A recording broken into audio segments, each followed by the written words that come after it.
Hello, everyone, and welcome to episode 37 of the Diverse Dialogues podcast. I'm Mateo. And I'm Ruben. And for today's podcast, we're going to continue on with the movie reviews, and we are going to be doing The Amazing Spider-Man 1 and 2, the Andrew Garfield Spider-Man movies. We just got done literally watching the entirety of The Amazing Spider-Man 2 because neither of us actually knew the exact reason why it was necessarily like a very bad Spider-Man movie. We knew it was bad going into it, but we didn't necessarily know, and now we know. Yep. And earlier this year, we also watched the first one, The Amazing Spider-Man, and going in that mind frame of like, okay, let's actually see if this movie is like not necessarily good, like what many people were saying at the time when it was first released. And we'll get to our opinions in a moment, but for right now, it's just going to be very typical. No questions for this one because, we already basically went through this topic. But I will say I definitely give more respect for Andrew Garfield's Spider-Man more than I ever could because I actually now have I've actually now seen both of them like all through together, and I will say like if he had the best storyline, he probably would have been considered the best Spider-Man in my opinion. Yeah, I'll have to reconsider like my opinion of like who's like my favorite Spider-Man. And now I'm probably going to go into that opinion even further because Spider-Man No Way Home came out on Disney Plus like a few days ago. Mm-hmm. So I might as well rewatch that and of course I watched the original Tobey Maguire Spider-Man's like multiple times at this point, and I think we're all familiar with his performance. And Tom Holland, he's of course great. I know comic dwellers say otherwise. Tom Holland's fine, and he pretty much like captures the actual gist of it being, a kid being Spider-Man. Yeah. Compared to I actually don't even remember how old Toby was when he first started his movies. I don't know, but well, I mean, he looked young enough, I guess. Meanwhile, Andrew Garfield, he started at age 29 and in his 30s for Amazing Spider-Man 2. Yeah, we'll get into it as we're going through this. But for right now, Ruben, I guess just tell the overall gist of what's going to happen for this podcast. Okay, so similar to the Suicide Squad podcast that we did a few weeks ago, again we're going by scene. However, I didn't actually write down like what happened scene by scene, mainly because I'm too lazy. But more importantly, I just went on Wikipedia to like look up the plot, and yeah, all of it is basically just there. Yeah, and also we're reviewing two movies in one podcast, so trying to write up like the gist of everything would just be pointless if it's already written down in Wikipedia. So yes, we are using Wikipedia for this because we're desperate. Anyways, but I think that's about it. And without further ado, let's get into, in my opinion, a very underrated franchise of Spider-Man. In my opinion. All right, so the movie starts off with a flashback. Oh, this is starting with Amazing Spider-Man first. What the fuck did I just say? We're first starting off with the Amazing Spider-Man, the first one.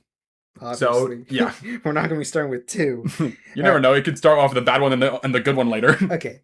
Anyways, so the movie starts off with a flashback of young Peter Parker and his parents mysteriously going away, and now they're under the care of Uncle Ben and Aunt May. That's basically where it starts. However, in this flashback, you can already sense like the grittiness already in the film, because the original Spider-Man movies, like Tobey Maguire, it had like the corny comic book ish style to it that some people loved. Well, a lot of people loved it, but for people that are more like looking more for like a movie, like a just that cinematic-esque movie, they probably would have found The Amazing Spider-Man more acceptable of a movie rather than the Tobey Maguire movies, which in my opinion I do like the opening because it's like, okay, here's the setup, here's everything going for it, nothing crazy, nothing special. And it sets the tone of the movie. Of course, yeah. So anyways, fast forward years later where Peter Parker is grown up and is played by Andrew Garfield, which Mateo just briefly talked about his opinions on that. Yeah, I think Andrew Garfield portrays Spider-Man very well, but the obvious problem being that he looks too old. Yeah, we're looking at a 29-year-old in a high school environment. Right, like I would think he like is starting college. No, near the end of college based on his appearance. But no, he's in high school. I guess because it was probably like the easiest to go off of because you're like, you want to know the origins. And I did hear that maybe if they would have made like Andrew Garfield portrayed like a more adult version instead of just trying to like do the route of the Tobey Maguire Spider-Man movies where it was starting off in high school and they went up forward. If they would have started off with him already as an adult, maybe that would have been interesting. But I kind of get why they did the high school one, and I don't know. I don't seem to mind it as much as people were saying, but that's just me personally. Yep. Anyways, you see like this version of Peter Parker, just your typical Peter Parker. He's very intelligent, but he's socially awkward. And like you see like other side characters, you see Flash Thompson, and of course you see Gwen Stacy, played by Emma Stone, which I mean, I could have just looked it up, but I guess the Andrew Garfield and Emma Stone were dating during filming Amazing Spider-Man. I believe so. Yeah, They were in a relationship at one point. Like it was public. Like everyone knew that they were in a relationship at one point, but I don't remember when it happened and when it ended, because I know during the productions of both films it started and ended somewhere, and I don't remember. yeah, and this relationship is like very obvious when you see the two lovey-dovey scenes between them, which I mean they're cute at first, but like they drag on for a bit. We'll get to that in a minute. We'll definitely get into that. But yeah, you just see Peter Parker, regular Peter Parker things, and then back home, he finds a briefcase of his father, and in this briefcase, he finds out that his father used to work with Dr. Connors, who's a guy researching in cross-species genetics. Okay, so you're already getting some buildup already. I think I also want to bring up Ben Parker and also why am I drawing a blank? Mary Jane. No, not Mary Jane. What the fuck am I saying? Aunt May. Aunt May. There we go. I'm a little tired. Oh yeah, we both are. We're exhausted after watching that movie. Uh-huh. Oh yeah, Aunt May and Uncle Ben. They definitely are a lot younger in this one compared to the Oh yeah. Tobey Maguire movies. Yeah, they were like grandmas. Grandparents in that one, but now they're more like they look more like an uncle and aunt in my opinion. Yeah, most definitely. And both actors, awesome. I just okay. We'll get to the acting in a minute, but for right now, like both of them, they portrayed their characters really, really well, in my opinion. Anyways, back to Peter learning about Dr. Connors, researching in cross-species genetics. Peter goes to Oscorp, learns, well, mainly figures out more stuff about his father, but more importantly, he encounters the radioactive spiders, and of course, we all know the tale. He gets bitten by a spider, and then boom, he gets the powers. He discovers it in a subway station. Yeah, he discovers it. First of all, he sleeps in a subway in New York. Probably one of the worst things you could do in New York. And some weirdo just puts a beer bottle on his head, and then a drop of water hit his forehead. Yep. And then from there, his spider senses activate. And like from there, the powers immediately kick in. And I really love this scene because like the weirdos around him, they're thinking like he's attacking them, but his spider sense is just like fighting for him. So he's just like, "Oh, I'm sorry, I didn't mean to do that," and he just punches them or whatever. Yeah, just random nod to it. Let's see here. And then afterwards he gets back home, and he's basically acting like he's drunk or like high or something. Yeah. And I think afterwards he then wakes up the next day. Yeah. Or something happens in between. I don't remember. I think he like goes up to like meet Dr. Connors, who we know is missing a limb, and that's his main goal for cross-species genetics, so that he can regrow his arm. Yeah. Oh yeah, there was that funny scene where like him discovering his powers in the bathroom, but also like him smashing the alarm. Oh my god, the moment he wakes up. Dude. Yeah. And it leads to the bathroom scene, like he's trying to like brush his teeth, but then he squeezes the toothpaste, it just freaking goes everywhere. Anyways. Let's see here. It meets up with Dr. Connors, and then learns about like just a little bit of science. Like the algorithm. It was something algorithm. The K-ray algorithm. That's what it was. That's what it was. So yeah, Peter's researching all this. Shows up to Dr. Connors and his house. Yep.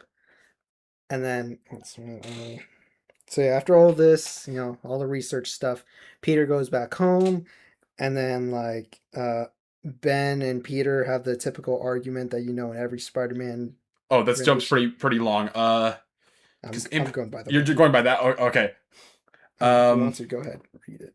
Uh. And Again, I don't remember that much. okay, I think I might know a little bit. So man, it's been a minute, so it's gonna be a bit tough. But afterwards, I think he then starts to research a little bit more about Richard Parker. Oh no, was that somewhere? Okay, doesn't really matter. But over time, and he was left with the. Oh yeah, no, he does that like thing in school where like he tries to like make fun of Flash by Oh yeah. So yeah, basically he's at a basketball court and like these kids that are painting a thing in a basketball court, which is I'll admit that's on them for painting at a basketball court. Yeah, basketball hits one of the paint buckets. and then Peter Parker tries to get back at them for accidentally. Yeah. Uh, I actually really like this scene because like Peter doesn't even fight Flash. He's just like messing with him, like, yeah. oh yeah, come on, bro, grab the ball. I'm not even looking. Come on, go ahead. Yeah. And he then breaks the basketball hoop like Oh yeah, backline. He just destroyed the basketball hoop. And then because of that, his Uncle Ben went to go pick him. Had to leave work early, so then he has to go pick up the night shift, and that for leaving the responsibility for Peter to go pick up his Aunt May. Mm. And of course that leads to like a very awkward conversation with him and Gwen Stacy that was portrayed pretty well because these two are very great actors and their chemistry works really well. He's after Uncle Ben says he's got you on his computer. I'm his probation officer. And it leads to like just like the awkward like I don't want to talk about like awkward silence and stuff, and then and some random like him in like a garage like some like messing around with like powers and something I don't remember, but he goes to the scientist and completely forgets to pick up Aunt May, and then that's when now we're at the point where they have the argument. They have the other argument, yeah. Yeah, so it's your typical Uncle Ben saying to Peter Parker, great power comes great responsibility. But he extends it in the span of like, what, 20 words? I don't remember the exact words, obviously. Okay, hold on, let me see if I remember it. That if you could do good things for good people, you have a moral obligation to do those things. That's what's at stake here. Not choice, responsibility. I think that you basically nailed it. So yeah, they took the phrase, with great power comes great responsibility, and multiplied it by like 10. Like, I get it, but... Yeah, I get they want to do like a different approach. But I mean, I would rather take that than... If you learn to take on the responsibility, great power will come. Oh my god, I remember that. That's another movie that's going to be probably in our arsenal very, very soon. Probably, yeah. And of course, they get into a small argument, and then... oh, shut up, Phoenix. Then we cut to the point where Peter leaves, and Uncle Ben is trying to go after him, trying to, like, just be like, come on, man. Come back home, whatever. Mm-hmm. And then I think... Peter goes to the gas station. Tries to get a chocolate milk. Yeah, buys chocolate milk. Couldn't afford it, so the robber then takes the money and gives him the chocolate milk and robs the place. And that robber runs out, and the employee's like, hey man, stop him. Which I want to point out, even if this wasn't Spider-Man, it's just some average Joe, no one's going to go after an armed robber. So, yeah. Not my policy. And then Uncle Ben tries to be the savior in this because that's when he realizes that he dropped a gun. He tries to save the day, and then there goes the infamous Uncle Ben gets killed. Mm-hmm. Now, this scene was a bit polarizing to a lot of people because it's like, it should have been like a very big moment, but instead it feels a little flat because it kind of felt like Ben brought it on to himself. I can kind of see where they're coming from, not gonna lie. But at the end of the day, I think this applies to almost everything involving like Andrew Garfield's Spider-Man when it comes to handling death. His reactions, almost to all of them, are near perfection of acting, in my opinion. Yeah. The way how he reacts to Uncle Ben, Gwen Stacy. What was another good one? I think that was basically Gwen Stacy's dad. that too. Yeah. And yeah, I think that's like all the notable. I think that's it. Yeah. Yeah. Uh, Or at least the ones we remember right now.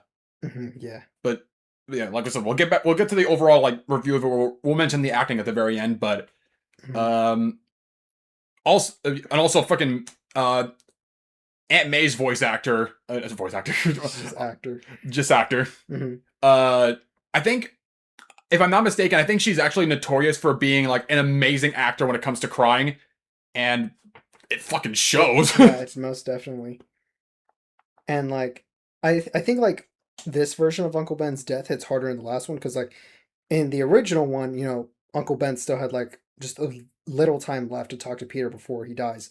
But here, Uncle Ben's just like immediately dead. It's like he never had a chance. Yeah. So I that's actually a good point. I actually kind of agree with that. Yeah. And then Peter goes. I mean, back same to with school. that Aunt May too. Like it was just like he left, and that was the last time they ever spoke. Yeah. From an argument. Mm-hmm. So afterwards, you know, now the investigation is going through. Like, oh, we're gonna try to find the guy, and Peter, I think from there on is like trying to. Oh no. Oh, it leads to a very powerful moment in high school. Oh yeah. Where Flash, of all people, is like, I feel like he basically says like, I'm sorry, I can't believe it, I get it, like if you know like I feel like that was the most developed Flash has ever been in movie wise, because all the other ones were he was just big of just generic bully. Yeah. Yeah, I really love this scene as well because like in most iterations of Flash Thompson, like yeah, he's just your generic bully and you know typical bully stuff's happening at home, and at the end of the day, he's not like a bad person. Yeah, and this scene really does show that he of all people would care that Peter Parker lost his uncle. Yeah. Yeah. When it comes to emotions, the Andrew Garfield movies almost near perfection when it comes to handling emotions in these movies. So I'll give him that for sure. Let's see. And I think from there on it's Peter Parker now trying to like just find the guy who killed his uncle. Yeah. Being a thug, and after when he was, you know, trying to beat up a bunch of a guy who was harassing a female, then it became a group of guys. They hunt him down and they say, "We know what you look like. We know what you look like." And then this then goes into the inspiration of how he even got the idea to become Spider-Man. Yeah. I believe. Yeah, basically, because like they're hunting him down, and then Spider-Man falls like into like a wrestling ring or something. I guess. And he sees like a freaking like Nacho Libre, Nacho whatever Libre the fuck mask. it was, Macho Man. Nacho Libre mask, and gets the idea of creating the Spider-Man suit, basically. Yeah. Which the Spider-Man suit does look sick in very specific shots. Like in the poster for like the movie, when like in that specific angle, it looks great. But there's a specific part like after he not defeats, but like he gets away from the lizard in the school, which happens later on in the film. It looks awkward as shit in certain moments.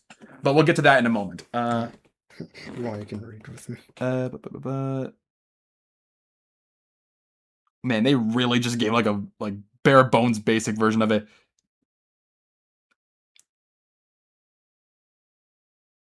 Okay, so I guess we can just skip to the part where he makes the suit. So like we said, suit looks fine, and then he goes and again he promises Aunt May, "Oh yeah, I'll get some eggs for you," and then he then goes after a car thief, and then we finally see we now get to like the Spider-Man aspect of Andrew Garfield, and I'm just gonna say it, he nails it. He nails Spider-Man almost to a T. Because the way that he talks, the joking, the cockiness, like from here on, you know, before you really knew anything, you just seemed like, man, he just looks too old for the thing. And then you're like, oh, that's why they got him. Oh yeah, when he's like, going up to this like one criminal, like just shoots a web, sticks him to the wall, shoots him in the dick. Oh no, a knife. my weakness is small knives. And just sticks Not him even about the knife. Yeah, I'll admit, at that moment, I was like, yeah, this dude definitely knows how to portray Spider-Man for sure. And then the cops come by, and he's like, freeze right there. Come on, man. No one seems to understand the concept of the mask. And then I just did like 80% of your job. and then he escapes the cop, and then leading to a small moment where he's swinging around. I'm swinging here. And of course, like the web swinging in these movies, both films, are amazing. No pun intended. Yeah. I think afterward, oh yeah, he forgets the eggs, and then they get into a small argument, Aunt May and in Peter, and then I think during this time, Dr. Connors is like, he basically gets fired because he's like, I refuse to do human trials without like it properly working, because we don't know what could happen, and then he decides, out of desperation and wanting for for his studies to work, he does it on himself, and it works to an extent. Yep. And as he and then he's starting to transform, and it happens on one of the bridges of New York. I Triborough Bridge and Brooklyn Bridge. I only know those two.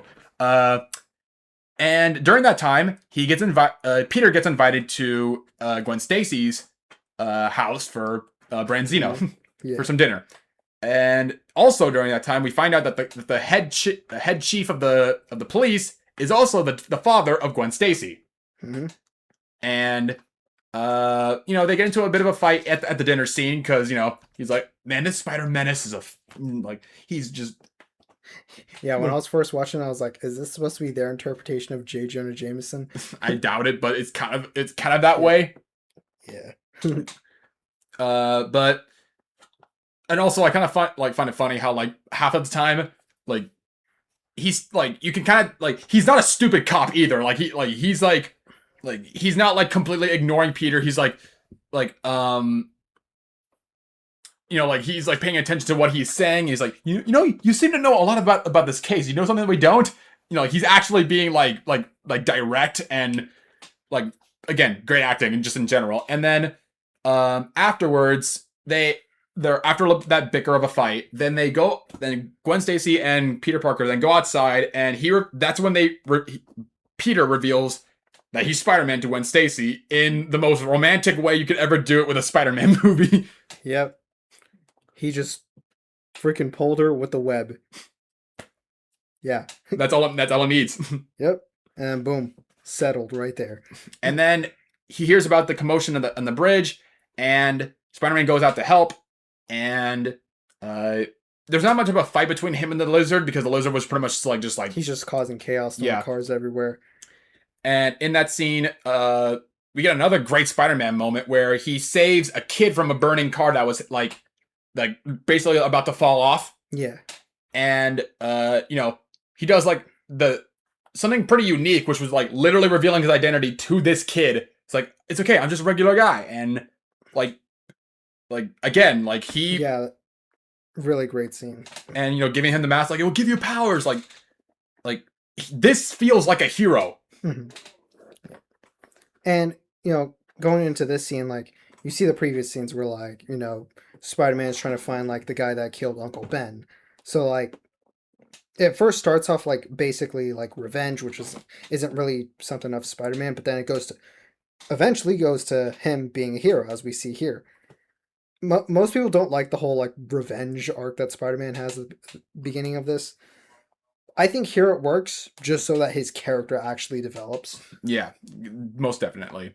Because I think at one point they also said like he's like, it kind of like is throwing like shade at Peter, because like you could obviously tell he's doing it for something. Like he's doing this vigilante nonsense for something. I forgot who said it. I think it might have been the father of Gwen Stacy or something like that. Like there is a motive to why he is doing this, and and that's kind of like Peter like thinking about it, like, oh, maybe I actually am. And then afterwards, then Peter, I'm gonna jump a little bit further ahead. Peter then discovers that Dr. Connors has transformed himself into the Lizard. He tries to notify the police about it, and at first they don't listen, but then the cop then was like, okay, you know what? Just look into Dr. Connors for me. Like he doesn't like immediately just say no and it goes to the next scene. Like he at least is like, all right, just go search him up. Like he seems like he actually is like serious about it. Mhm. And then I think just more Gwen Stacy and Peter Parker dialogue, which by the way, you can feel the chemistry and you can actually feel like the like, you know, like the relationship between the two much better than whatever the fuck was going on with Mary Jane in like the Tobey Maguire movies. Oh my god. Yeah, I don't know what was up with that, man. And now Christian Dunst is going to be Alex in the next Minecraft movie. Oh my god, yeah. All right, after that, let's see. We're doing this on the fly, by the way, guys, so just bear with us. Mm-hmm.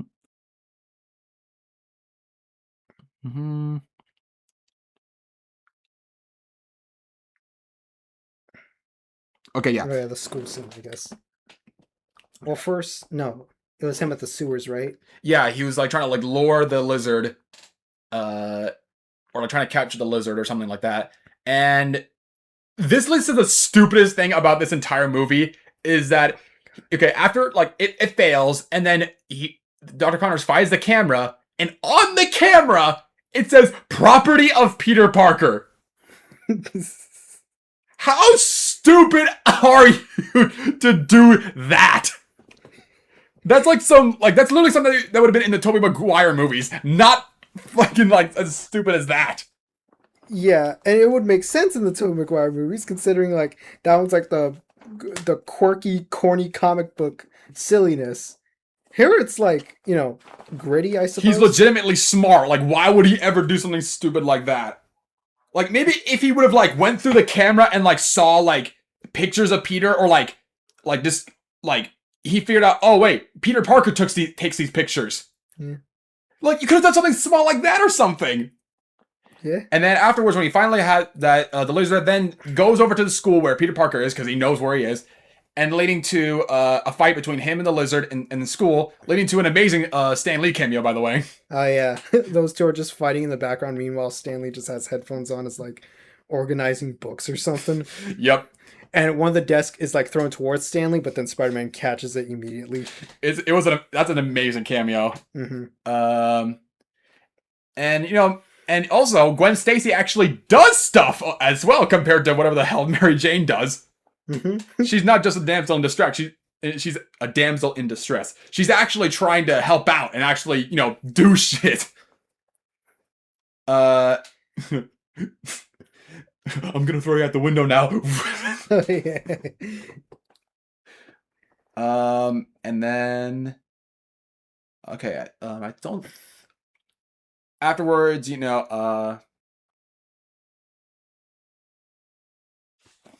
okay, let me. Finally, from here, he learns that like Dr. Connors or the lizard is making a serum to turn other people into lizards. Yeah. And so that was gonna be his plan, you know, like okay, to be fair, Dr. Connor's like transformation is a bit off, but you can only assume it's because the serum, whatever he's injecting himself, is like altering his mind. Yeah, if they gave him like, all they had to do was just give him a snout, and it would have looked like way better. That too. This having him with just a regular human. I would have been perfectly fine if like at first it was like that, and then over time, like because he keeps taking more and more of it, he then looks even more like a lizard. Yeah, I probably would have been a lot cooler with that, and I guess it could be like a budget like CGI thing. Like it was probably like difficult to make it look like how it is, and they probably wanted to keep it to make it look like more like the actor and not just like some random just lizard guy. Uh-huh. There's probably millions of reasons why they didn't do that. So, but again, it looks so ugly. Uh-huh.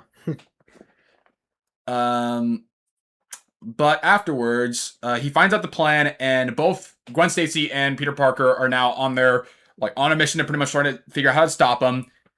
And you know, Gwen Stacy actually goes to the Oscorp, evacuates everybody, and tries to, you know, develop the cure while he's being distracted by the lizard is being distracted by Peter Parker. And in that time frame, the cop the cop from earlier, Gwen Stacy's dad,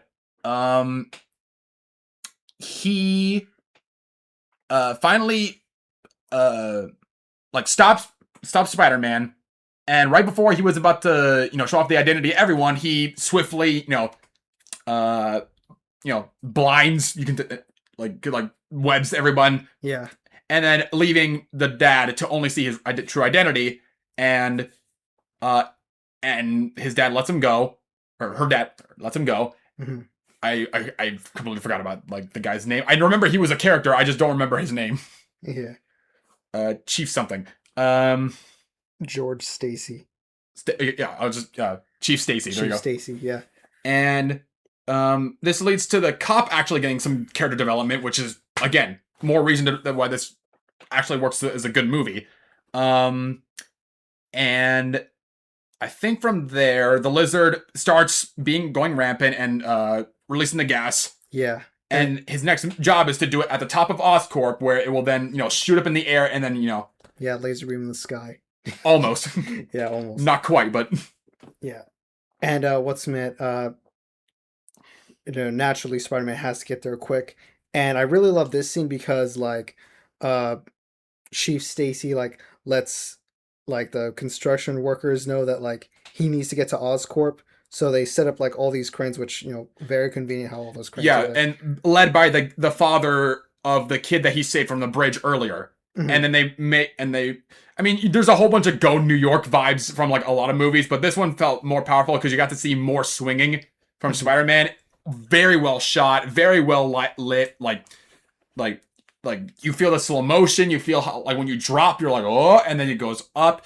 Really, really well done. I wish they would have maybe like left it longer, like I think because they did cut a lot from this movie, but I would have liked to see like more of like the swinging, like really like letting it sink in, because it was kind of cut in that moment. But then it leads to the fight between the lizard and Peter, and again another good fight. Great cinematography, and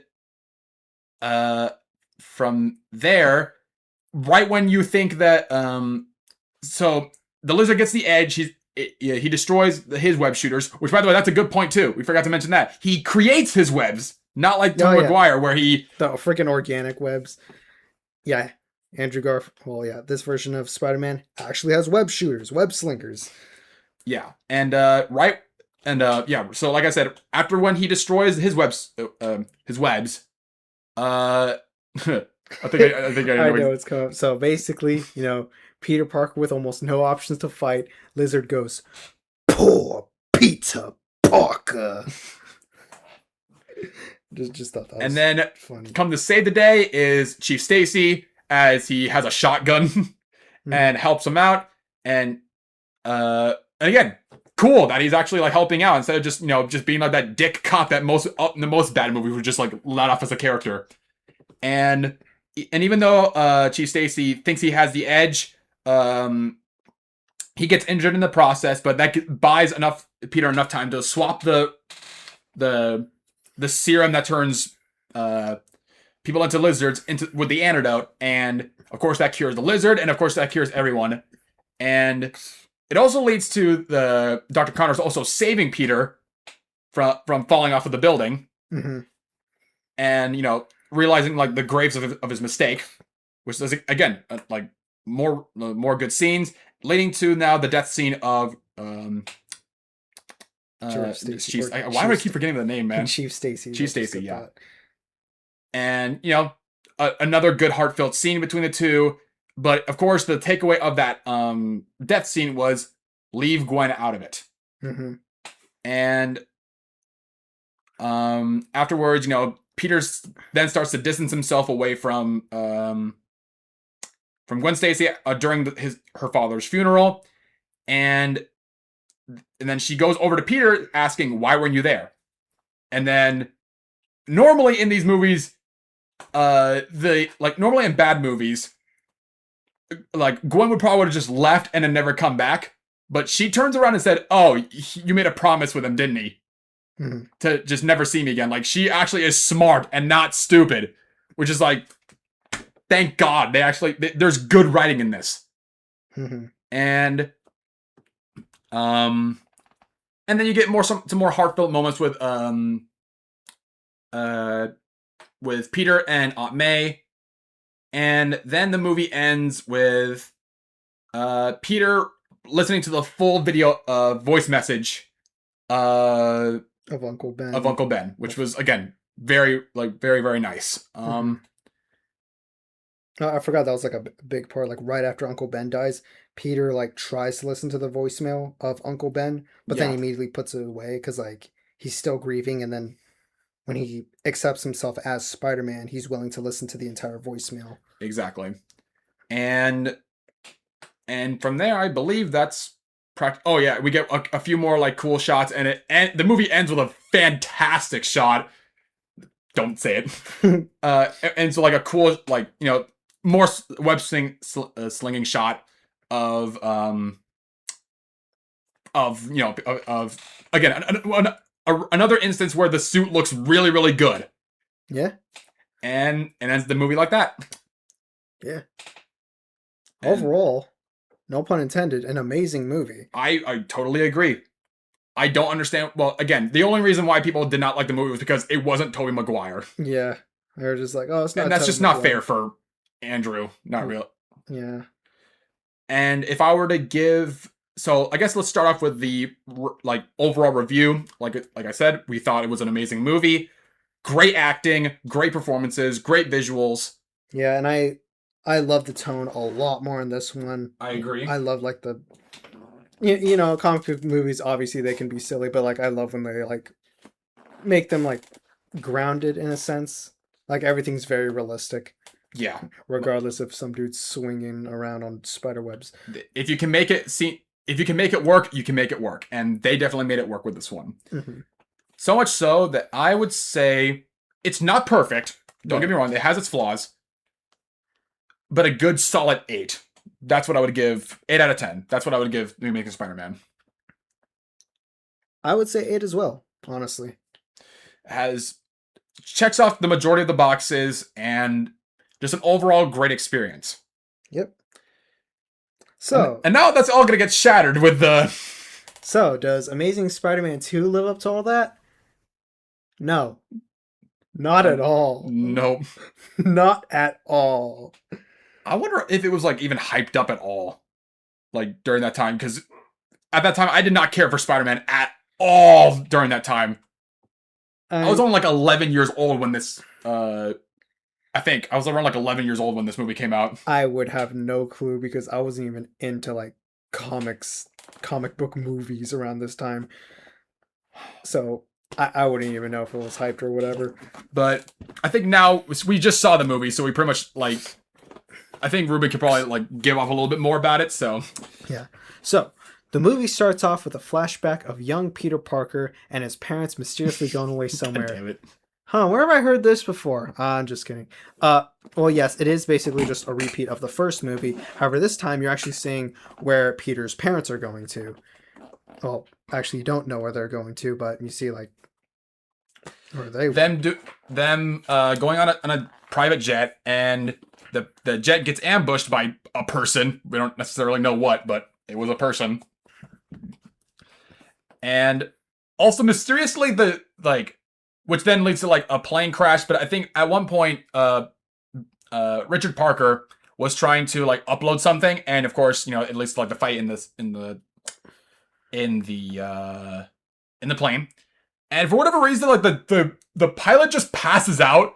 I'm assuming a bullet like hit him in the head or something, but we never really saw that, or maybe I must have missed something, or. Yeah, and also throughout this entire scene, the camera is just shaking violently. I was assuming it was to like match like, the intensity of like, oh, this person's about to kill Peter Parker's dad or whatever. But it's just shaking nonstop. Especially in scenes like where it's not supposed to be shaking. Right. Like the dude who was trying to assassinate him, he's knocked out right now.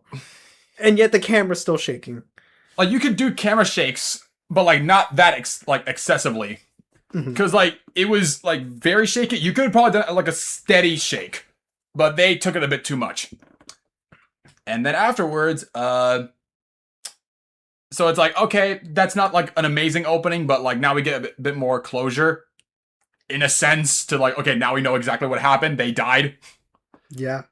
Then leading to again Andrew Garfield as Spider-Man in a more revamped suit, because I'm pretty sure a lot of people were like, yeah, this suit looks hideous, because a lot of people really did not like that suit.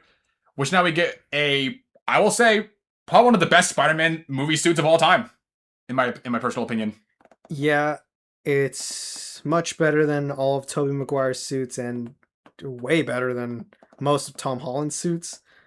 Well, like with Tom Holland, I was not really like a fan of like the freaking metal coating or whatever that was. Iron Spider or something like that. Yeah, or the nanotech suit basically. I wasn't really a fan of that. This suit's design though is absolutely perfect though. And then taking off of the first one, the swinging shots, fantastic. Don't say it. Yeah, I know. Well done, and also good moments to slow down in this. Honestly, this whole movie, like they actually incorporated slow mo really well, because in most movies, slow mos are completely useless. Yeah, I agree. Um, but anyways, Spider-Man swinging around, and then cops tell him, there's a high chase scene going on right now, and this is our introduction to the Rhino, who's just a guy driving a truck. Did the guy probably have a fun time doing the character? Probably. Probably, yeah. Paul Giamatti as the Rhino. Mm-hmm. Now in this scene, Peter makes it to the Rhino. He's just as usual, Peter Parker making jokes. Mr. Criminal, hello. You can call me Spidey, or just don't call me late for dinner, huh? And like again, him as Spider-Man is fantastic in this one too. Yeah. Now here's the thing. As much as I love this, Peter Parker of course cracks jokes as he's fighting criminals, but it's also a part of Spider-Man's character to save innocent people. And during this scene, Spider-Man is cracking way too many jokes, and like 4 or 5 cars like get smashed by the Rhino throughout all this. Just a small little nitpick of what's going on. Yeah. And they're on like a high-speed chase, because they stole like a bunch of plutonium. By the way, the plutonium has like nothing else to do with the movie afterwards, so. Yeah. Well, I mean, plutonium's just dangerous to begin with. But yeah, we never see it. And he basically gets all of them, and still. And don't get me wrong, Peter Parker still at least saves people in this chase, this beginning intro chase. Yeah. After when he saves a 2 people on the street and a whole bus, so at least it's like, okay, that could probably compensate over the 5 cars that are just dead people now. Yeah. And among these people that he saves, he also saves an electrician who we will get into. Yeah, we'll get to that. Well, more specifically, it was like, hey man, you need to pull it together. Or I forgot what the word is. It's like, okay, well, might as well just say it. It's Max Dillon. I think that's the name. Who is played by Jamie Foxx. I believe that's how you say his name. Mm-hmm. And is going to be Electro in this one. Yeah. Ugly dude with gapped teeth and a comb over. Don't worry, we'll fix that later. And he saves Spider-Man saves him, and he says, he's like saying, I'm a nobody. And he's like, no, you're not a nobody. Like, I need you, man. Like, keep doing your thing. And he was like, okay, there's that character, one and done. Yeah. At first, you think that. Yeah, we'll definitely get back into him. And he stops the Rhino, being Spider-Man, of course, webs him up. Yeah. And of course, pants him as well. Uh-huh. As he whistles.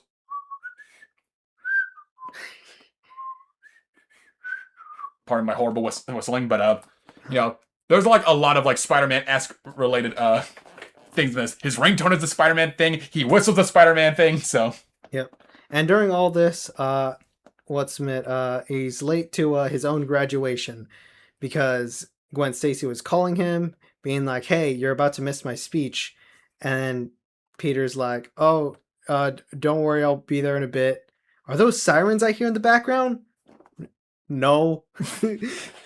And while this is also happening, he continues to get flashbacks of Chief Stacy. Because, of course, it's haunting him that, like, he keeps meeting with Gwen, because that's something we forgot about the last one. He breaks the promise at the very end of the movie that he will not Mm. leave, like he will leave Gwen alone, and that he breaks the promise. And in the second one, like it establishes that in the second one he's going to continue to see Gwen Stacy even after he broke the promise. But because of that, everywhere he goes, he sees Chief Stacy. But Mm-hmm. as like a flashback, it just like comes to basically a PTSD moment, basically. Yeah. And so he then finally like, oh yeah, that leads to another like Stan Lee cameo at the very beginning of the movie. Oh yeah, so Peter Parker makes it to his graduation. They call upon his name, Peter Parker, and then he's already there. Just barely on time. And during this, Stan Lee's there, and he's like, "Hey, I know that guy." Shit, sorry. Oh, but yeah, great Stan Lee cameo. And he makes it to the graduation, and then meets up with Aunt May again. Another great heart-to-heart moment with each other, and another heart-to-heart moment with him and Gwen as well. And afterwards, he gets another mirage. That's what I would say. A mirage of Chief Stacy, and continuing to fuel the idea like you're still breaking the promise. You're breaking the promise. Yeah, and then like the moment like he sees that hallucination of Chief Stacy, her parents invite him for dinner, being like, "Hey, Peter, you want to come over for dinner?" Peter's just like, "Oh no, I have to meet up with Aunt May," because it's still in him to like keep that promise, even though he broke it already. He's like, I'll meet you guys later though, whatever, blah blah blah. And I believe that then leads to basically the breakup moment. Yeah. Unless I'm missing something. Huh. I think, I don't know. You have it pulled up or? Oh yeah. I think this is where we get he's dating Gwen Stacy, but it's torn by Gil. Blah blah blah. Dude. Okay, so yeah, we'll just go off of what the wiki says. So, he's letting Gwen know that it's still haunting him, and Gwen is like, well, do you really love me or not? And it basically leads to Gwen breaking up with Peter in this moment. And then, shoot. We just went through a lot of shit and trying to remember everything that goes on in this movie, like, because, spoiler ahead, this movie was a mess. Yeah. Okay, now, okay, I mean, I don't even know if this is, like, in the right order, but, well, after the whole breakup, I think there's the montage of just Spider-Man doing typical Spider-Man stuff, and one of my favorite moments is when Spider-Man is protecting this kid from being bullied by other kids, and Spider-Man looks at this kid who's building a wind turbine, and he's like, "Oh, you're making a wind turbine? You made this?" Yeah. Very, very adorable and cute scene. Like, again, another thing that I would definitely see Spider-Man doing. Yeah. Helping other nerds out. Like, it's super, super cute. Yeah.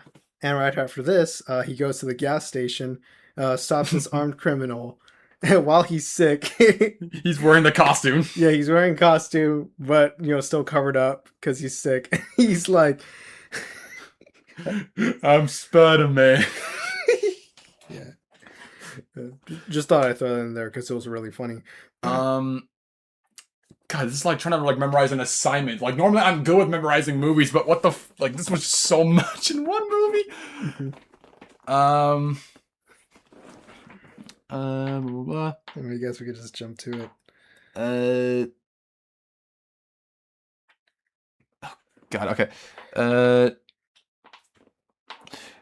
Okay, I guess from there on, shall we jump to it now? Shoot, this is a bit tough, you guys, because even though we just saw this movie, like, because there were so many things crammed in this one, it's hard to memorize every small thing now. So I think now we are at the part where we are introduced to another character, Harry Osborn. Played by an actor I can never get the name of. Me neither. But, so they show this guy. Keep in mind, I didn't even know this was Harry until he meets his dying father, who we'll learn is Norman Osborn. And then that's when he's like, he calls him by his name, Harry. And I was like, that's Harry? This emo anime kid is Harry? That's Harry. And I think I even told Ruben, like, you're probably so used to the Harry from the first Spider-Man movies that it's like hard to really like see this guy as Harry Osborn. Yep. And, you know, they get into, Harry and Norman get into a conversation about, you know, like, it's a genetic disease, yada, yada, yada, that they never got to cure. So we're introduced, you know, plot point number 13 by this point. Yep. And again, this is a very broken review, because even though we just saw this, like, we're still broken in the mind after watching it, so it's gonna just be trying to memorize everything in this 2-hour movie of like 3 movies in one. So then we realize that the guy that was saved by Spider-Man earlier, the one with all the blueprints, Max Dillon, now developed a parasocial relationship with Spider-Man, and I was completely obsessed with him. Yep. He was like planning about celebrating his own birthday and pretending that Spider-Man was there at his party. I mean, I will say this, the actor does a great job portraying this caricature. Problem is, I don't like this caricature. And so, yeah, the whole thing is that it's my birthday and that he's basically the character that, you know, wants to be seen. Notice me. Okay, I'm not even going to finish the sentence. Yeah. Anyways, back to blah, blah, blah, blah, blah. Back to Harry and... So Norman dies, and Harry then takes over the company. Mm-hmm. And, you know, again, this actor's acting in the majority of things, every time I see him, he is so weird. Like, sometimes I'm like, okay, that was fine, and then sometimes I'm like, what was that? Because I guess it's because he's so undertoned, mellow, like... I was gonna say monotone, but I don't even know about that. Like, he takes monotone to, like, a slight alteration of it. Mm-hmm. Like, I don't really know how to feel about him. Like, did he say, oh, yeah, what's your interpretation of emo? I have no clue what they saw emo Peter from Spider-Man 3 and they're like, no, let's turn that into Harry. Yeah. Okay, well, Harry now owns the company due to inheritance, and Peter meets up with him because, you know, he's like, hey man, I came to pay my respects. I know what it's like to lose someone. Now, keep in mind, in the scene, they established that apparently they have not seen each other in like 10 years or 8 years. So, they were best friends. Problem. This was never established at all in the first movie. Or anywhere before this part of this movie. And they really try to hone in that they've been, like, friends for, like, a long time. And the chemistry of the actors... Oh my fucking god. It's like, I'm not going to discredit them. They probably did their best to try and make it seem like they were good friends. But I had a feeling that day that they recorded it was the first time they saw each other. Yeah, like, throughout the scene, they're, like, walking, like, by the river or something. And they're like, hey, man, remember that one time when so-and-so happened? That was a great time. And throughout all this, the actor for Harry, he's talking very slowly throughout all this. And he knows about, you know, Gwen Stacy. He's like, oh yeah, she works for you. It's like, oh really? Cool. And, you know, complicated, whatever the hell. And I think during this time, then we get to the Max Dillon. You know, he was tasked. Oh yeah, there was this random ass scene where like he is, I guess, like a fellow employee was like he said, I'm Spider-Man, and then he I forgot how exactly it went. It was like, no, you are. You're not Spider-Man. He's a Sagittarius. You're a Leo, or probably backwards. I don't know. But then it was just like a mirage in his head. Yeah. And then he was tasked to then go look at check the electricity or something. Yeah. Do the electricity. Yeah. Always with you in the electricity. By himself without any help because, he's the loser of the company. Because, you always have to you always got to make fun of a person with gapped teeth and a glasses and a comb over. Yep. And then, from here, blah, blah, blah, he accidentally falls into a thing of electric eels while he also is holding, like, another thing of electricity. So it's just basically I can only imagine what they were like in the writing rooms. Like, what can we do to make him transform into Electro? I don't know, just dump him in a puddle of electric eels? Have him be electrocuted while falling into a vat of electric eels. While holding a tube that conducts electricity. And so he falls into this vat of electric eels. His entire body's getting electrocuted, as well as this vat of eels fixes his buck teeth. That's on par with the fucking property of Peter Parker, honestly. Yeah. Like, why?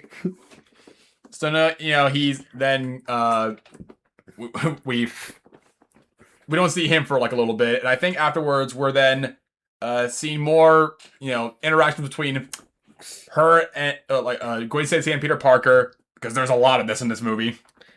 Yeah. And these interactions, I mean, it's probably not just this one, it's probably like a majority of interactions between Peter and Gwen. Their conversations are so awkward, and two, they go on for like about 5 minutes. And I mean, could be wrong on this, but like I said, they were dating like during the set, and they could have possibly broken up during set, but I don't know the exact info on it. Yeah, if they did broke up before this, then like that makes all this a whole load of awkward. Yeah, but again, both of them are really good actors, so they were able to probably hide it as much as they could. So from there, we almost completely forgot about. Oh my god, what the fuck is wrong with me? We also completely forgot about the most important character of this movie, Felicia. Oh my god. Yeah, funny thing, as we were recording this, Black Cat just came out yesterday in Marvel Rivals. And so when I heard that name, I was like, wait, that's Black Cat. Why is she just here? I'm assuming they were trying to make a third one and then they never did because this movie did so horribly. So then I think we're at the point now where, and keep in mind, we're trying to make sure we remember every one of these, like, plot points.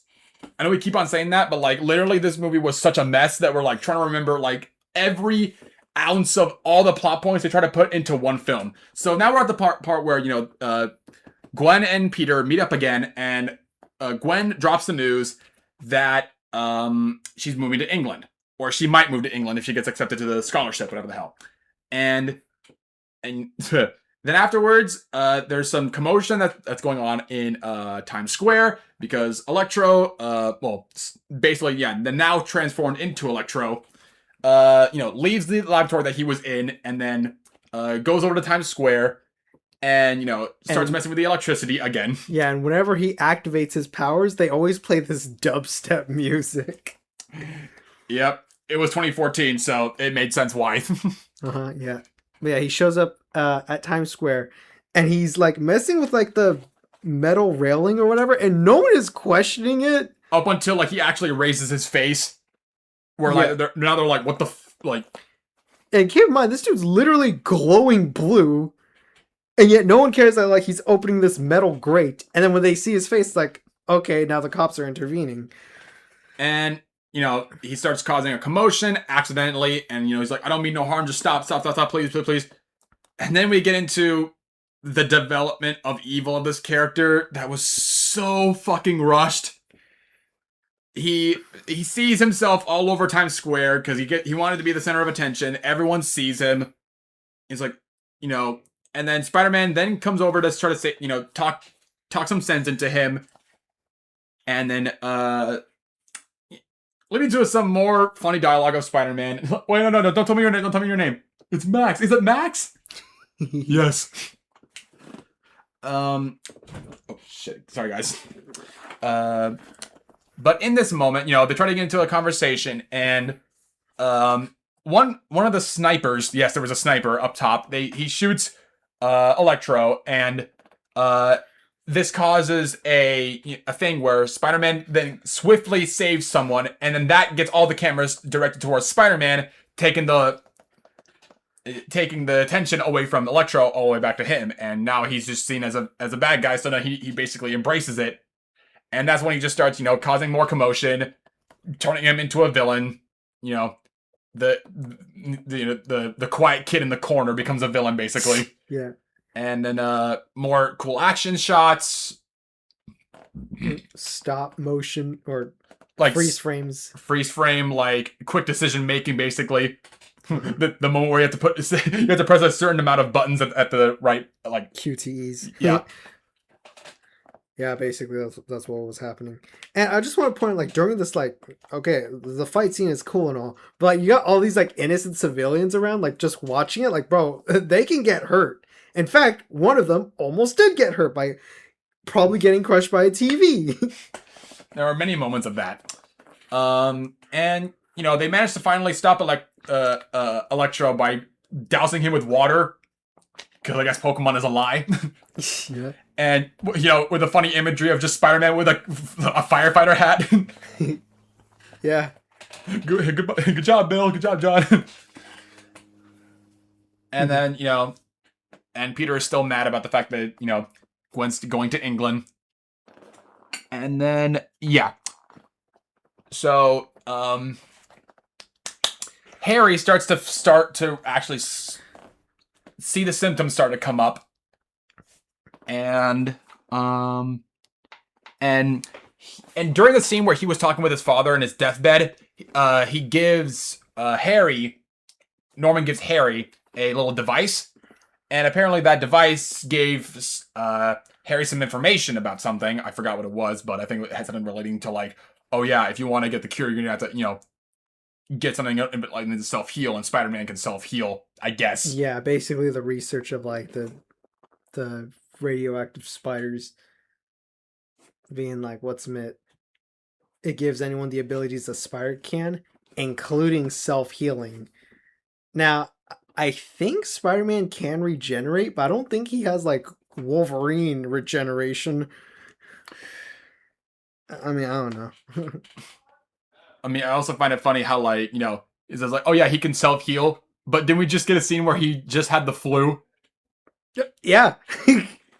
And it was supposed to be like, oh yeah, I just realized they literally said, oh, it could be able to cure cancer and all that other stuff, but we literally just got from a scene where he had the flu. Yeah. Well then, another plot point. Plot hole, I should say. Plot hole. So I don't remember if it immediately went to Peter getting asked to talk to Harry afterwards when he discovered it. But I think more Gwen Stacy and Peter talking and stuff like that. No, it was the talk between Peter and Aunt May after there was like a scene where like all of a sudden now Peter wants to discover more about his father, and they play like this like happy go music like while he's like putting up something that's like, this does not match like you wanting to discover your father's like reasoning for what he's doing. Yeah. Oh, and there was also like I think we skipped about this part too, but like there's a bunch of shit we're gonna be skipping. But something that we both really laughed at was there was like a scene where like he came back after like a fight, Peter Parker, and he's trying to like take off his costume, but like Aunt May's trying to get into the door, and so he covers himself up in like the blankets, trying to like has like, I'm very naked right now, and he's like why are you so dirty? Aunt May asked that, and Peter's like, oh no, I was just like cleaning up the chimney. We have no chimney. What? Yeah, that was actually really funny. I'll admit that. But then yeah, he finally he puts up like this board of stuff, and then Aunt May discovers it, and she's like kind of like distraught about the fact that like Peter's really trying to discover the truth, and leading to another moment of great acting between the two actors, of like an emotional moment where like I can't tell you anything. Like I'm just a stupid aunt who doesn't know much. Yeah, after all the ridiculousness I've just seen, this scene was actually like a breath of fresh air because like it just started off as like Aunt May learning that Peter's just trying to figure out about his dad, but then it jumps to how like Aunt May genuinely sees Peter Parker as her son essentially, and like I think like that scene's like really great. I agree. It almost made me tear up. It was that good. Mhm. I mean, it does kind of like fall flat because then it immediately goes into what we already knew. More info about Peter's dad, basically. I feel like they should have saved that for another interaction. Mm-hmm. But honestly, there's so many changes I would recommend about this movie. So Mm-hmm.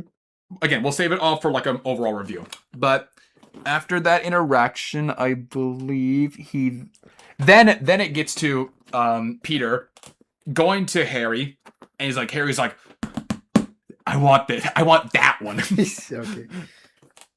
He's like, I want Spider-Man's blood, blah, blah, blah, blah. And then, of course, Peter is reluctant because, of course, if you don't know, he's Spider-Man. Yeah. And, he's reluctant, but he's like, I'll try. And this is the part of the movie where, I think now, after when, so no, I was wrong. Him talking to Harry, then it goes to the interaction with him and his aunt. Because then right afterwards, he then meets up with Harry again as Spider-Man, saying, I would love to help you, but I can't. And then, it leads to like, Harry now having a hatred towards Spider-Man. Yeah. And the reason being was because, well, it wasn't clear to Peter at first, but like based on guesses, the blood might not work, or it could just turn into something even worse. And we'll definitely get into this later on. And then so Harry now is mad. He's like, you're a fraud, Spider-Man! Yeah, that's our J. Jonah Jameson moment. Yep.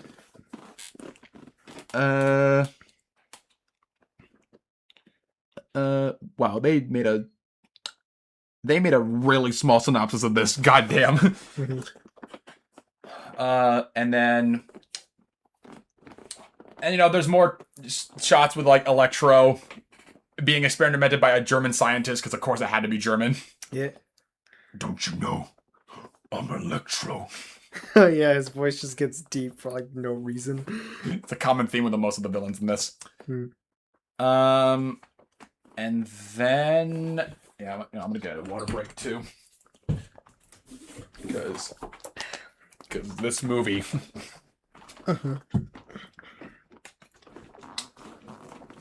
You know what? This review, the movie was all over the place, so this review is gonna be all over the place. So, yeah. If y'all think this movie's out of order, blame the fucking movie, bro. So now we reach the part where I believe, again, another interaction between Peter and Gwen Stacy.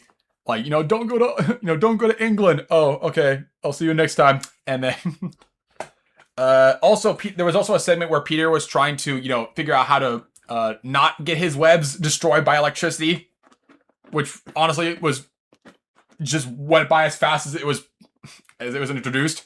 Yeah. And apparently, he's not smart enough to try everything, so he just only did like a small bit, which is then when he gets the call to, see Harry afterwards. Blah, blah, blah. And then... blah, blah, blah. And from there, Harry and... No, that's like... there's so much missing in that, like, in between the wiki, so... Maybe the wiki wasn't the best idea, but, so in between, we then learn the discovery about, Peter Parker's dad, because, after when he finds, like, Peter's, like, at his end of his ropes, like, he can't seem to find anything about his dad, or, like, no, because he thinks his dad was the bad person, and didn't do it for his family, or whatever. Mm-hmm. He then discovers a bunch of specific coins. Yes, Phoenix. I know, me too. I hate this movie too.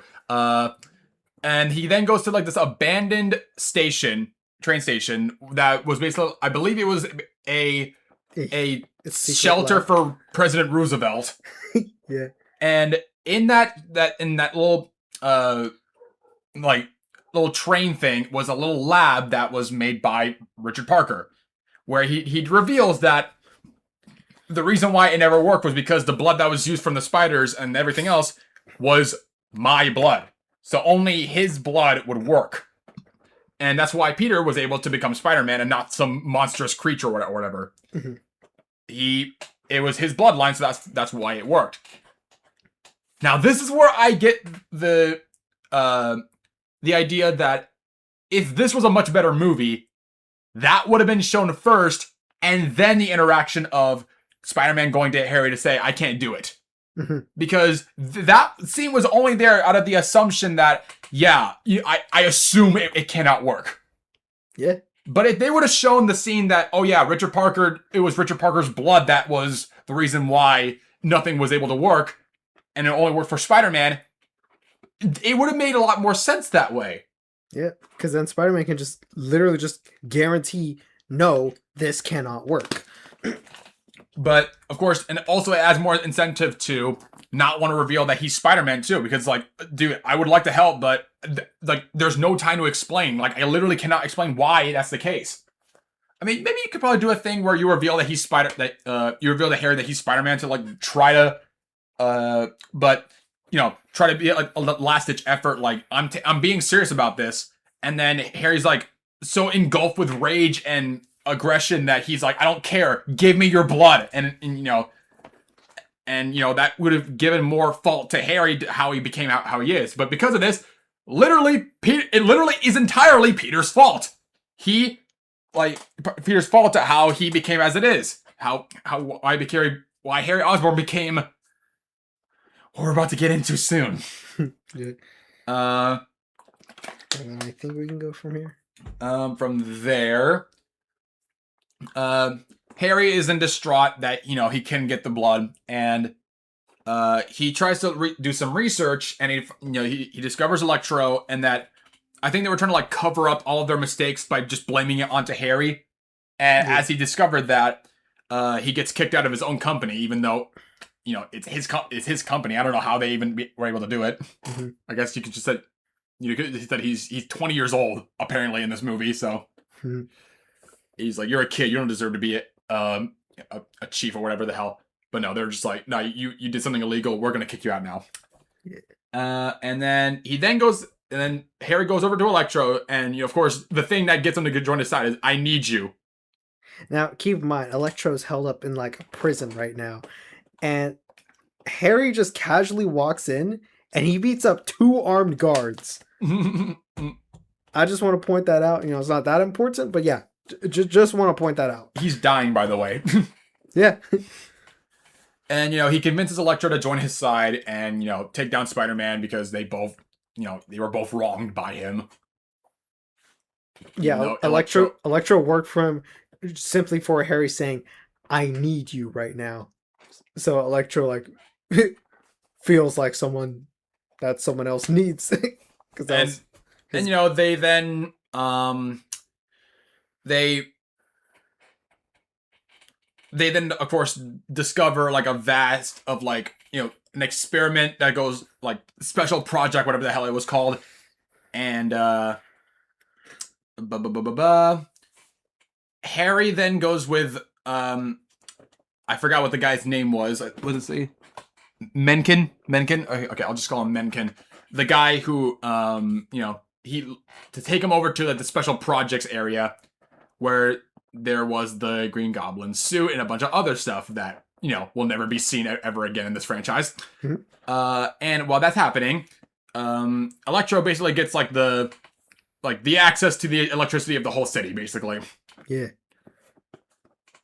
And of course, more mumbo jumbo with Peter and Gwen. Small bit. What's meant? Mencken, force him to inject the serum into Harry, so that I think it cures him, but more importantly, it mutates him into a thing that we'll get into. Yeah. And beforehand, I just remembered as well. Peter and Gwen. Well, Gwen was actually being chased after the people of the corporation because she was trying to like figure out who the hell it was that became Electro. And Peter and Gwen then hide in the supply closet. Oh, I'm sorry, I didn't take us to the Bahamas of hiding places. And then it'll lead to another funny moment where Peter distracts the guys, by like oh my god, I am so being like a clumsy mess on purpose, while leading to Gwen escaping. But that happens like earlier in the movie. And from there, honestly, a lot of the stuff is not important, so let's just get over to like the base of the big climax of everything, where Electro basically gets all the power and it cuts everything, and so Spider-Man basically has to save the entirety of New York while also saving Gwen, while also saving the people of two planes getting about to ram into each other. Thank you, Phoenix. And then. So yeah, a lot going on in the final act. Do you see me now, Spider-Man? Yeah. You notice me now? And then ba yada yada yada. Bullshit. More talk. More Spider-Man talk. And then yada yada yada. Gwen is then offered a position to go to Oxford in England. And, then that's when Peter reveals, I'm going to go with you. And then right when that happens, all the power goes out. And then, sorry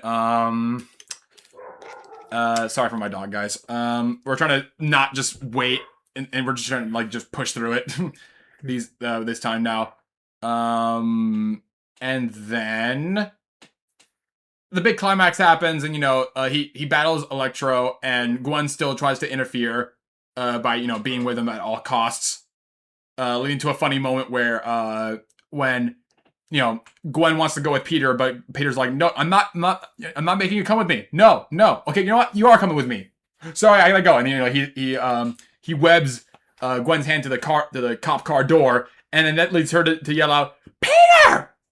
When that wasn't supposed to. She was supposed to say something like, oh, I think she was supposed to be like Spider-Man, but Peter works a lot more because. After when she said that by accident, she covered her mouth as a mistake, and honestly, that worked really well. Yeah, that actually works really, really well. Yeah.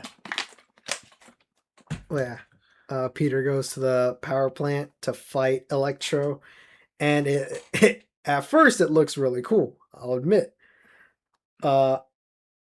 Until this one scene where freaking Peter's pinned to the ground, and then Electro breathes electricity towards Peter.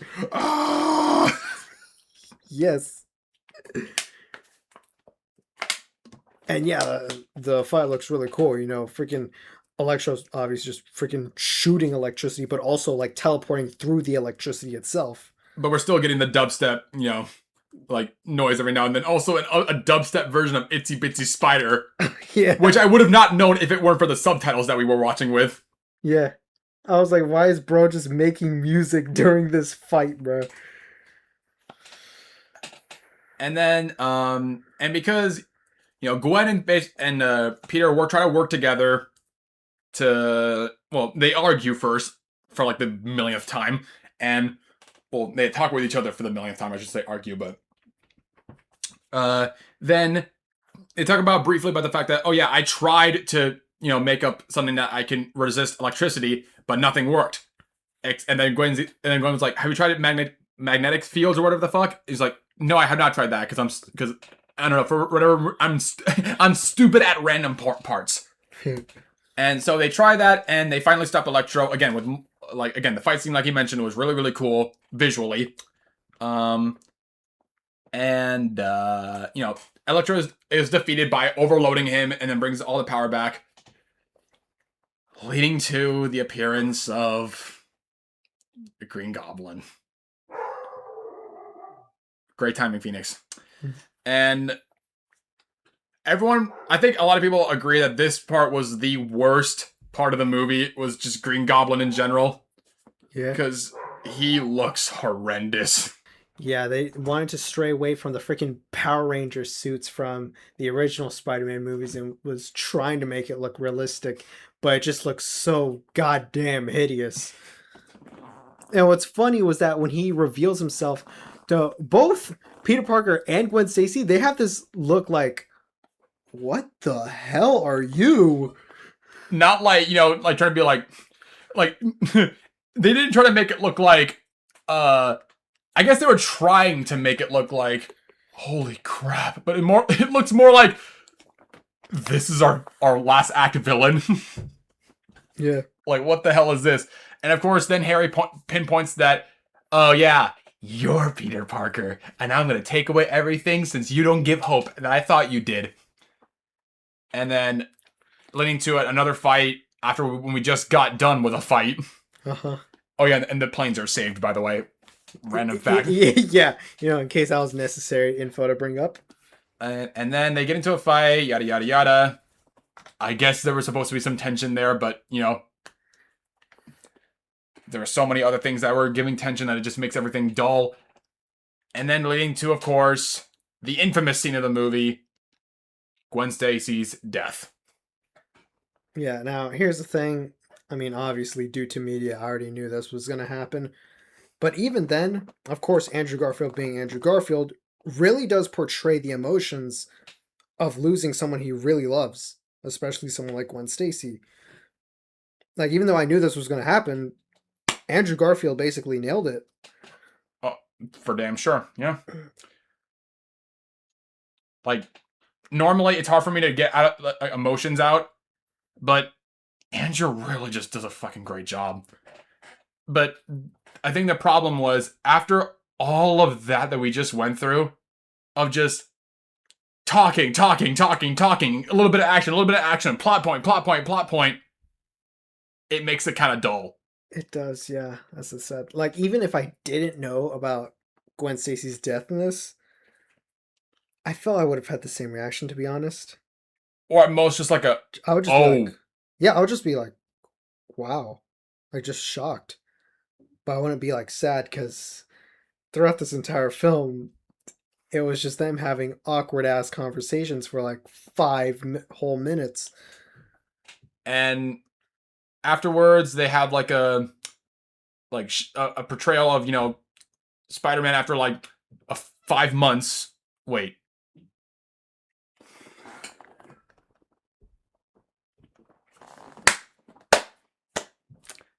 It was 5 months in the movie, right? Yeah. How the fuck did it go through 5 seasons then? 4 seasons.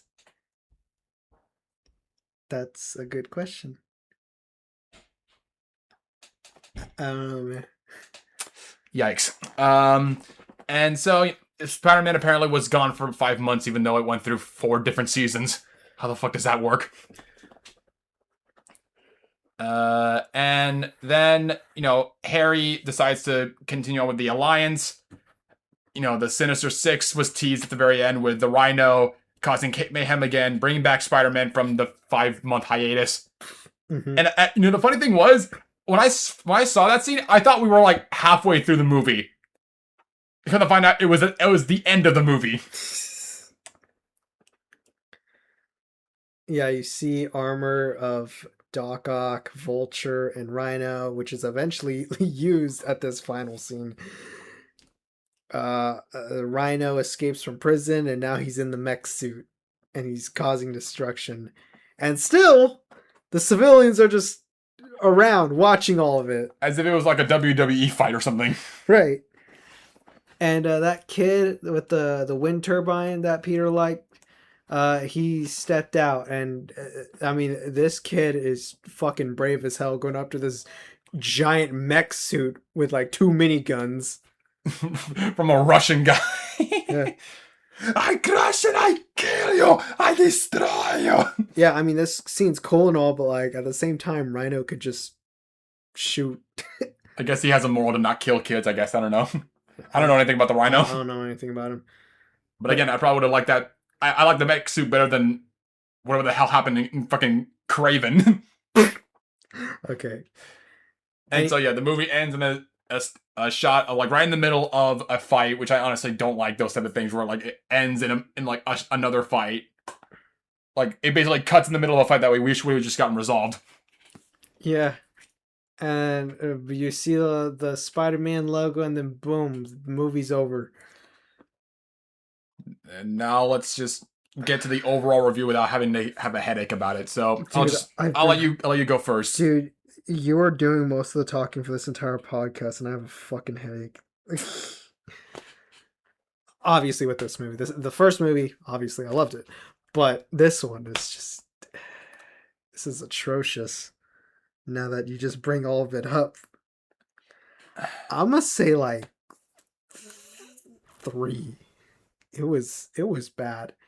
Like, it started off so good. Like, I loved everything in the beginning, but then over time, introducing a freaking Electro, and then all these long ass conversations with Gwen Stacy, and then this freaking anime emo kid is Harry Osborn, who eventually becomes Green Goblin. It's fucking horrendous. Adding the dad back into the equation of like learning about that. I literally forgot about him until you brought him up right now. I'm gonna say a 4 out of 10. Just because there are plenty of really, really good stuff that try to carry the movie. Yeah, there are some scenes that I love, like, Peter Parker with the kid with the wind turbine machine, or like the acting really does carry a lot of the moments in this. Like the emotional conversations between him and Aunt May. I love those. Other than that, or like just a little bit of the Electro fight scene at the very end. But that's about it. That was the stuff I loved about the movie. Everything else I hated.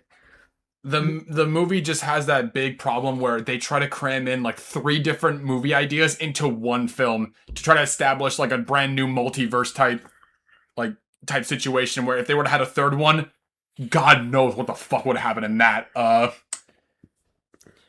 But once I get home, I'm gonna rewatch Spider-Man No Way Home, since, like I said, it's on Disney Plus right now. And yeah, Andrew Garfield definitely got his redemption in that movie for sure. Oh, for damn fucking sure now. Yeah, I'm gonna have to relook at Electro, since that dude was definitely different in No Way Home. But it is not the worst movie I've ever seen, even despite that. No, after all, we just talked about Suicide Squad. and Fan Four Stick. And we might review Fan Four Stick eventually. Because, again, in my opinion, if you have good acting, a bad movie could at least be tolerable. But with Fan Four Stick, there was like plenty moments where I'm like, what the fuck was that acting? Okay, you know what? I think I agree with you. There's some stuff that carry it, so I will bump it up to 4. Because middle of the road would just be like 5 out of 10 is like middle of the road. So it would have just been like, whatever. It's just not my thing. But I would know what is bad, and yeah. Yeah, I feel there's a lot more movies that are worse than Amazing Spider-Man 2. I mean, a lot worse. So yeah, this movie is bad. It wasn't as bad as I expected it to be. I thought this would be like horrendously bad. But meanwhile, it's mainly just a structuring problem with the movie. Yeah. Like, if they it didn't cram in as like many stuff as possible, had everything in the right order, then I would have loved this movie a lot more. But as it stands, it's not good. Yeah, so yeah, 4 out of 10. I think that's the appropriate score. I don't hate this movie, but I dislike it. I think the best way to describe it is that it was pretty darn disappointing. It was, for sure. I guess that's why I hate it, because all the potential at the very beginning of the movie, all of it just gets crushed like halfway through. Your set expectations was like good acting, good visuals, and then you're now just given, oh, here's another story. Oh, here's another story. Oh, here's another story. Here's more talking. Here's more talking. Yeah. And again, there would probably been so many changes. And also there was a deleted scene with his Peter Parker's dad coming back, which again, fine scene on its own, because it's supposed to be the with great power comes great responsibility thing that we technically didn't necessarily get in the first one. And it's a good movie. Both actors were great. But if they would have added that would have been like even more like stuff crammed down into Peter that we already got. Like that would be even more like trauma for Peter to deal with after when we just got done with Gwen Stacy's death. Right. Like Peter's still like in front of her grave right now, and then his dad just pops out of nowhere and, is like, "Where were you? Where were you all these years? I had to stay away from you to keep you safe." And that leads to that great power comes with responsibility. And yeah, that would have just been rubbing salt in the wound at that point. Like, bro, that's just fucked up. But yeah. I would much rather watch this again than like anything off of like Fan Four Stick or Suicide Squad, just because at least I know what I'm getting myself into. It's a mess, but I can at least enjoy the best parts of the movie. Yeah, like it's very difficult for me to find something good about Fan Four Stick or Suicide Squad. Here, there are some stuff I do love about this movie, though. Because do we actually give like a number review for Suicide Squad? No, we didn't. Regardless, I'm gonna say like 2. Yeah, I don't think it deserves a 1 out of 10. I think 1 deserves for Fan Four Stick, in my opinion. I was gonna say that too. Because at least with like you can laugh at Suicide Squad. With Fan Four Stick, it's just embarrassing. But yeah, that's gonna wrap it up for our review of the Spider-Man movies. And to basically round up the movies together, I would say a 6. Because the first one carries. Yeah, 6, yeah. Because Andrew Garfield as Spider-Man, I still think has, other than the Peter Parker aspects where he's way too old for the youngest parts, I think he's near perfection of a Spider-Man in my opinion. Like almost there. Yeah. Like I said earlier, I'll reconsider my opinion of like who's my favorite variation of Spider-Man. Or actor, I mean. But yeah, that is going to wrap it up for today's podcast. We hope you guys enjoyed this one. If you managed to go through this, whatever the hell this review was, it was about as cohesive as Amazing Spider-Man 2. Yeah. And as for what would we be doing in the future, as we mentioned, we did talk up in the air. Like we just mentioned right now, maybe Fan Four Stick, and with the talks about the Amazing Digital Circus having a theatrical release on June and the final release on later in June, if Ruben decides, I'm just gonna watch the entirety of it without, like from front to back afterwards, we can probably get Landon on, because Landon was the one that was a big fan of the Amazing Digital Circus and still is. So yep. And I only recently just got into it, mainly because of the fact that I love the cast. The cast is actually super hilarious when they're playing games with each other. So there's the reason why I got into it. And I mean, in my opinion, this show is it's pretty good. Nothing crazy, but I just love how the cast is so damn hilarious.